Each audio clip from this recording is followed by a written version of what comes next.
Да, образ Салат Юлаев, Салат Юлаев — это, как там Алексей Иванов сказал, да, норма башкирской идентичности. То есть, Собирательный образ, да, да? его невозможно отделить от самой культуры, истории башкирского народа. Салат Юлаев, чем дольше памятник будет на реконструкции, тем больше будет образ.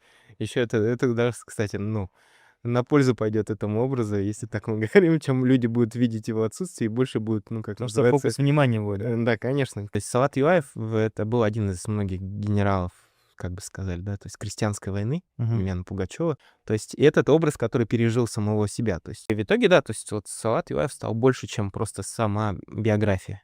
Мгм. То есть вот этого человека. И это как бы абсолютно нормально. То есть как бы мы же, у нас же нет то же самое, как бы вопросов относительно каких-то других народов.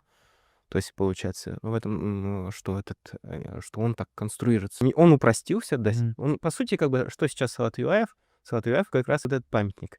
То есть люди, когда мыслят о Салат Юлаеве, не мыслят его как-то в это, да, В как историческом плане